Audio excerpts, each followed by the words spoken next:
The ultimate question yet unanswered, are we alone in the universe? A Harvard astronomer theorizes it's possible we are not. In his new book, Harvard professor Avi Loeb lays out his controversial theory that our solar system has been visited by a piece of extraterrestrial technology or debris from a distant alien civilization.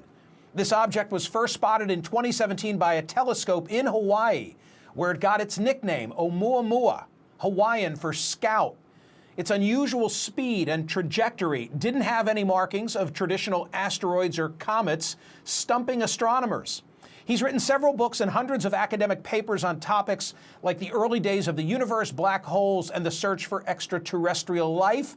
He's collaborated on projects with Stephen Hawking and chaired Harvard's astronomy department for almost a decade, serving longer than anyone in the department's history. Now he's the author of Extraterrestrial, the first sign of intelligent life beyond Earth. Astrophysicist and astronomer Avi Loeb joins me now to state his case. Dr. Loeb, welcome back. What happened in 2017? Well, thanks for having me. In 2017, October, we spotted an object that came from outside the solar system close to Earth, and it was really the very first one that we encountered. And at first, astronomers thought it must be a comet. However, it didn't show any cometary tail. There was no gas around it. And then it also exhibited an extra push away from the sun. But without a cometary tail, there is no rocket effect. And the question was, what gives it this extra push? As it was tumbling, it looked as if the object has an extreme geometry, most likely flat and much longer than it is wide, at least by a factor of 10.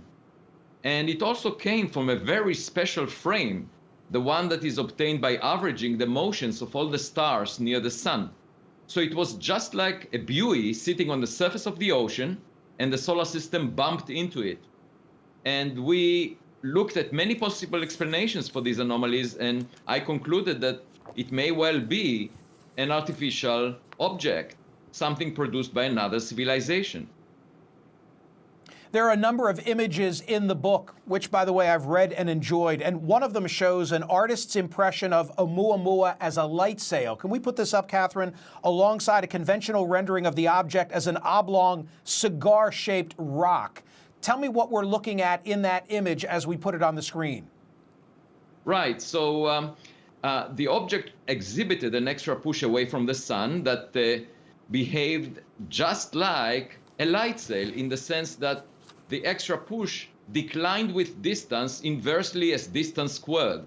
And it's just the force of light bouncing off its surface, pushing it. In September 2020, we discovered another object that behaved just like that, with no cometary tail and showing the push from reflecting sunlight. It turned out to be a rocket booster from a 1966 Lunar Lander Surveyor 2 mission. And so we know that we produced the rocket booster ourselves. It's artificial in origin. We don't know who produced Oumuamua. You say in the book that many of your brethren disagree with you. In part, you attribute that they think it was a comet, and you attribute their conservatism, for lack of a better word, to this idea that they need to always be discreet because otherwise the reputation of professionals could be harmed. First of all, did I state that correctly? And second of all, what has been the impact to your image as coming out and saying, hey, I think we've been visited? Yeah, so I view science as maintaining my childhood curiosity.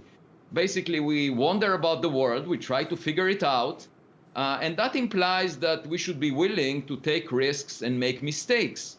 It's not about ourselves, it's a dialogue with nature through evidence, guided by the clues that we discover. And unfortunately, many of my colleagues worry about their image and also maintaining their comfort zone. And you know, if you were to present a cell phone to a caveman that played with rocks all of his life, the caveman would think of the cell phone as a polished, shiny rock.